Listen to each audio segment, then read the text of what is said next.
Hello guys, मेरे YouTube channel question quiz पे आप लोगों का एक बार फिर से स्वागत है। और आज मैं लेक्चर 20 में एक वीडियो लेके आया हूँ आप लोगों के सामने। इसका टॉपिक है हमारा तरंग। और आज हम जानेंगे कि तरंग किसे कहते हैं और ये कितने प्रकार की होती हैं और इनका क्या उपयोग होता है। तो अभी क्लास स्टार्ट करते हैं। सबसे पहला टॉपिक है हमारा तरंग। तरंग सामान्यतः दो प्रकार की होती हैं, एक यांत्रिक तरंग और एक अयांत्रिक तरंग। यांत्रिक तरंग ये वे तरंगे हैं जो किसी पदार्थ माध्यम जैसे ठोस, द्रव या गैस में संचारित होती हैं। यानी कि इन तरंगों को चलने के लिए किसी माध्यम की आवश्यकता होती है और अगर कोई माध्यम नहीं होगा तो ये तरंगे नहीं चल पाएंगी। ये दो प्रकार की होती हैं, अनुदैर्ध्य तरंग और अनुप्रस्थ तरंग। अनुदैर्ध्य तरंग वो तरंग होती हैं जब तरंग गति की दिशा माध्यम के कणों के कंपन करने की दिशा के समानांतर हो। यानी तरंग गति की जो दिशा है वो माध्यम के कणों के कंपन करने की दिशा के समानांतर हो, तो ऐसी तरंग को अनुदैर्ध्य तरंग कहते हैं। और इसका एक एग्जाम्पल है ध्वनि तरंग। ध्वनि तरंग भी एक अनुदैर्ध्य तरंग है। और ध्वनि तरंगों के बारे में अगर हम आगे पढ़ें तो ध्वनि तरंगों का जो आवर्ती परिसर है, क्योंकि जो तरंगें होती हैं उनमें आवर्ती परिसर निकलता है, तो यहाँ पर ध्वनि तरंगों का जो आवर्ती परिसर है वो तीन प्रकार का होता है। पहला अवसर्व्य तरंगें। ये वो तरंगें होती हैं जो 20 हर्ट्ज से नीचे आवृत्ति वाली ध्वनि तरंगें होती हैं और इन्हें हमारा कान यानी मनुष्य का कान सुन नहीं सकता। इन तरंगों को बहुत बड़े आकार के स्रोतों से गुजारा जाता है। और सेकंड टाइप की तरंगें होती हैं श्रव्य तरंगें। ये वे तरंगें होती हैं जिनकी आवृत्ति 20 हर्ट्ज से 20,000 हर्ट्ज के बीच में होती है और जिसे मानव कान सुन सकता है। यानी कि मनुष्य जिस भी प्रकार की आवाज़ को सुनता है वह 20 हर्ट्ज से 20,000 हर्ट्ज के बीच की ध्वनि की होती हैं। और तीसरा है हमारा पराश्रव्य तरंगें। 20,000 हर्ट्ज से ऊपर की जो आवृत्ति वाली तरंगें होती हैं इन्हें मानव कान नहीं सुन सकता। इस प्रकार की तरंगों को पराश्रव्य तरंग कहते हैं। परंतु कुछ जानवर जैसे कुत्ता, बिल्ली, चमगादड़ आदि से सुन सकते हैं। और पराश्रव्य तरंगों के कई प्रकार के उपयोग होते हैं। जैसे अगर संकेत भेजने हों तो उसमें इसका उपयोग किया जाएगा। समुद्र की गहराई का पता लगाना हो तो उसमें पराश्रव्य तरंग का उपयोग किया जाएगा। और दूध के कीटाणु मारने में इन पराश्रव्य तरंगों का उपयोग किया जाता है। तो ये ध्वनि तरंगें तीन प्रकार की थी, वो मैंने आपको बताया। इसके बाद यहाँ पर ये जानना है कि गाल्टन की सीटी के द्वारा यह ध्वनि तरंग उत्पन्न की जाती हैगी। यानी जो पराश्रव्य तरंगें हैं ये गाल्टन की सीटी के द्वारा उत्पन्न की जाती है। अगला विषय हमारा ध्वनि की चाल। विभिन्न माध्यम में ध्वनि की चाल अलग अलग प्रकार की होती है। ध्वनि की चाल सबसे अधिक ठोस में, उसके बाद द्रव में और सबसे कम गैस में होती है। वायु में ध्वनि की चाल 332 मीटर पर सेकंड है। जल में ध्वनि की चाल 1483 मीटर पर सेकंड है। और वहीं लोहे में ध्वनि की चाल 5130 मीटर पर सेकंड होती है। और यहाँ पर मैंने आपको एक टेबल के माध्यम से किस किस माध्यम में कितनी कितनी ध्वनि की चाल होती है इसको समझाया हुआ है, जो कि परीक्षा के दृष्टिकोण से उपयोगी है और परीक्षाओं में इनसे संबंधित प्रश्न पूछे जाते हैं। जैसे जल में 1483 मीटर पर सेकंड, कांच में 5640 पर मीटर सेकंड, एल्युमिनियम में 6420 मीटर पर सेकंड, पारा में 1450 मीटर पर सेकंड, वायु में 332 मीटर पर सेकंड और लोहा में 5130 मीटर पर सेकंड ध्वनि की चाल होती है। और यहाँ पर एक नोट है कि जब ध्वनि एक माध्यम से दूसरे माध्यम में जाती है तो ध्वनि की चाल और तरंगदैर्घ्य बदल जाती है। चाल बदल जाएगी, यानी अगर ठोस से द्रव या द्रव से गैस में जाती है तो उसकी चाल बदल जाएगी और उसकी तरंगदैर्घ्य भी बदल जाएगी, परंतु उसकी आवृत्ति नहीं बदलती। यानी उसका जो साउंड है वो एक्चुअल उतना ही रहेगा, चाहे 20 हर्ट्ज से कम हो चाहे 20 हर्ट्ज से 20,000 हर्ट्ज तक हो या फिर 20,000 हर्ट्ज से ऊपर हो तो ये वो नहीं बदलेगी। और उसके बाद ध्वनि की तीव्रता का मापक जो है वो डेसिबल है। डेसिबल मात्रक के द्वारा ध्वनि की तीव्रता को मापा जाता है, जो कि बेल का 1/10 भाग होता है और बेल ध्वनि का एक बड़ा मात्रक माना जाता है। इसके अलावा ध्वनि की चाल पर दाब का कोई प्रभाव नहीं पड़ता और ताप बढ़ने पर ध्वनि की चाल भी बढ़ जाती है।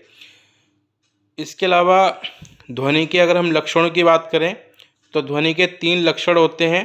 पहला है प्रबलता। ध्वनि का यह वह गुण है जिसके कारण से वह तेज या मंद सुनाई देती है, यानी कि ध्वनि का तेज या मंद सुनाई देना ही ध्वनि की प्रबलता कहलाती है। और तारत्व, ध्वनि का वह लक्षण जिसके कारण वह मोटी या पतली सुनाई देती है। ध्वनि की आवृत्ति अधिक होने पर तारत्व अधिक होता है और ध्वनि पतली होती है, वहीं आवृत्ति कम होने पर तारत्व कम होता है और ध्वनि मोटी होती है। इसका यह अर्थ हुआ कि अगर तारत्व अधिक होगा तो पतली आवाज़ होगी, तारत्व कम होगा तो मोटी आवाज़ होगी। और क्योंकि महिलाओं का तारत्व अधिक होता है इसके कारण से उनकी आवाज़ पतली होती है, वहीं पुरुषों का तारत्व कम होता है जिसके कारण से उनकी ध्वनि मोटी होती है। तो यह तारत्व के कारण से ऐसा होता है। वहीं तीसरी विशेषता है इसकी लक्षण हैगा गुणता। ध्वनि का वह लक्षण जिसके समान तारत्व वाली ध्वनियों में हम अंतर कर पाते हैं, यानी कि एक ही समय पर दो अलग अलग ध्वनि के बीच में अगर हम अंतर कर पा रहे हैं तो यह ध्वनि की गुणता कहलाती है। और इसी गुण के आधार पर हम अलग अलग वस्तुओं से निकलने वाली आवाज़ के आधार पर उनको अलग अलग वर्गों में बांट देते हैं। और अगला है प्रतिध्वनि। प्रतिध्वनि का अर्थ होता है कि ध्वनि तरंगों का किसी पिंड या पहाड़ से टकराकर परावर्तित होना। वह इस परावर्तित ध्वनि को प्रतिध्वनि कहते हैं। जैसे अगर हम एक खुले स्थान पर जाएं और तेज़ी से चीखें तो और आसपास पहाड़ी हों तो उन पहाड़ियों से टकराकर आवाज़ हमारे पुनः कानों में सुनाई देती है, इसे ही प्रतिध्वनि कहते हैं। और प्रतिध्वनि सुनने के लिए श्रोता व परावर्तक सतह के बीच न्यूनतम दूरी 17 मीटर होनी चाहिए, यानी कि 17 मीटर की दूरी न्यूनतम चाहिए, तभी जाकर के प्रतिध्वनि सुनाई देगी। और कान पर ध्वनि का जो प्रभाव है वो 1/10 सेकंड ही रहता है, यानी कि हम 1/10 सेकंड तक ही किसी भी ध्वनि को अपने मस्तिष्क में महसूस करते हैं। इसके बाद अगला पॉइंट आता है इसमें हमारा डॉप्लर प्रभाव। डॉप्लर प्रभाव का अर्थ होता है जब किसी ध्वनि स्रोत एवं श्रोता के बीच आपेक्षिक गति होती है, यानी कि ध्वनि जिस स्रोत से निकल रही है वो श्रोता से दूर जा रही है, तो श्रोता को आवाज़ उसकी वास्तविक आवृत्ति से अलग सुनाई देती है, इसे ही डॉप्लर प्रभाव कहते हैं। और सामान्य भाषा में अगर इसे कहें तो कोई वस्तु जैसे जैसे दूर जाती जाएगी, श्रोता और उस वस्तु के बीच में आवाज़ में परिवर्तन होता जाएगा, इसे ही डॉप्लर प्रभाव कहा जाता है। तो ये हमने तरंगों के अंतर्गत ध्वनि तरंगों के विषय में अध्ययन किया। और अब हम बात करने जा रहे हैं कि इन विषयों से किस किस प्रकार के प्रश्न आपसे प्रतियोगी परीक्षाओं में पूछे जाते हैं। तो मैंने यहाँ पर कुछ प्रश्नों का वर्णन किया है। जैसे, क्या ध्वनि निर्वात में चल सकती है? इसका आंसर होगा नहीं। ध्वनि को चलने के लिए किसी माध्यम की आवश्यकता होती है, जैसे द्रव, ठोस या गैस। अगला प्रश्न है, मानव कर्ण किस प्रकार की ध्वनि आवृत्ति सुन सकता है? तो इसका सही आंसर है 20 हर्ट्ज से लेकर 20,000 हर्ट्ज तक की ध्वनि सुन सकता है। तीसरा है कि ध्वनि का मात्रक क्या है? तो ध्वनि के मात्रक को डेसिबल कहा जाता है। अगला है, वायु में ध्वनि की चाल क्या है? तो अभी हमने पढ़ा, वायु में ध्वनि की चाल 332 मीटर पर सेकंड होती है। और प्रतिध्वनि हेतु निम्नतम दूरी कितनी होनी चाहिए? 17 मीटर या फिर 16.6 मीटर भी कह सकते हैं। और ध्वनि किस प्रकार की तरंग है? तो ध्वनि एक अनुदैर्ध्य तरंग है, यानी दिशा के साथ साथ चलती है। तो इस प्रकार के प्रश्न आपसे प्रतियोगी परीक्षाओं में पूछे जाते हैं, जो कि एक महत्वपूर्ण विषय है। और अब हमारा समय हुआ है लेक्चर 19 में आप लोगों से पूछे गए 5 करंट क्वेश्चंस के जवाब देने का, और आप लोगों को मैं आज 5 करंट क्वेश्चंस नए उपलब्ध कराऊंगा। तो हम क्लास 19 में पूछे गए क्वेश्चंस को डिस्कस करते हैं। लेक्चर 19 में करंट अफेयर के अंतर्गत हमने सबसे पहला क्वेश्चन किया था कि हाल ही में देश का पहला सेमीकंडक्टर संयंत्र कहाँ लगाने की घोषणा हुई है। इसका सही आंसर रहेगा बी, गुजरात में। सेकंड क्वेश्चन है कि देश में साइंस सिटी अवस्थित है।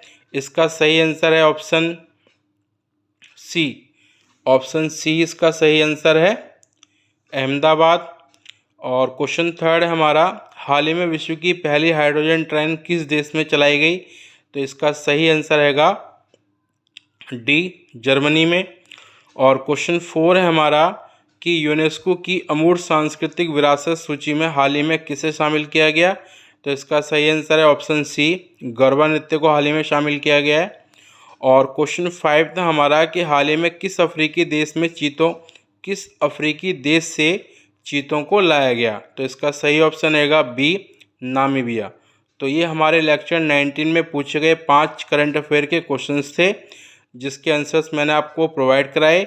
और आज मैं लेक्चर 20 में आप लोगों को 5 नए करंट अफेयर के क्वेश्चन प्रोवाइड कर रहा हूँ, जिनके आंसर्स आप लोग आज प्रोवाइड करेंगे और नेक्स्ट क्लास में मैं आप लोगों से ये डिस्कस करूँगा।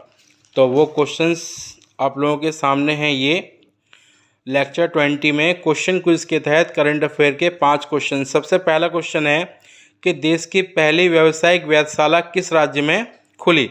देश की पहली व्यावसायिक वेधशाला किस राज्य में खुली। Option A Himachal Pradesh, option B Jammu Kashmir, option C Uttarakhand या option D Ladakh.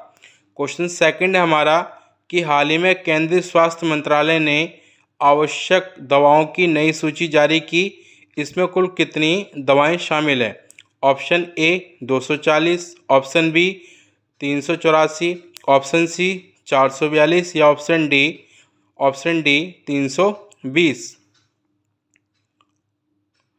Question third है हमारा कि हाल ही में नामीबिया से आए चीतों को कहाँ छोड़ा गया। Option A Kanha national park, option B Kuno national park, option C Bandhavgarh national park या option D Similipal national park. Question four है हमारा पीएम श्री योजना क्या है। ऑप्शन ए गरीबों के घर निर्माण हेतु योजना, ऑप्शन बी दिव्यांगजनों के कृषि काम हेतु योजना, ऑप्शन सी स्कूलों के उन्नयन हेतु योजना या ऑप्शन डी जनजातीय क्षेत्रों के विकास हेतु योजना। क्वेश्चन फाइव है हमारा विश्व प्रसिद्ध टेनिस खिलाड़ी रोजर फेडरर किस देश के हैं। Option A Switzerland, option B USA, option C रूस या ऑप्शन डी ब्रिटेन। तो ये हमारे लेक्चर 20 में पूछे जाने वाले 5 करंट अफेयर के क्वेश्चन क्विज थे, जिनके आंसर्स आप लोग आज ढूंढेंगे और नेक्स्ट वीडियो में मैं आप लोगों से इन क्वेश्चंस के आंसर डिस्कशन करूंगा। आप लोगों की मेरी वीडियोस कैसी लग रही है मुझे कमेंट करके ज़रूर बताएं और मेरे चैनल को ज़्यादा लाइक एंड सब्सक्राइब करें, ताकि मैं आप लोगों को महत्वपूर्ण विषयों से संबंधित व आपकी करंट अफेयर से संबंधित प्रश्नों को लगातार आप लोगों के लिए वीडियोस बनाता रहूं और इससे आप लोग लाभान्वित हों। Thank you.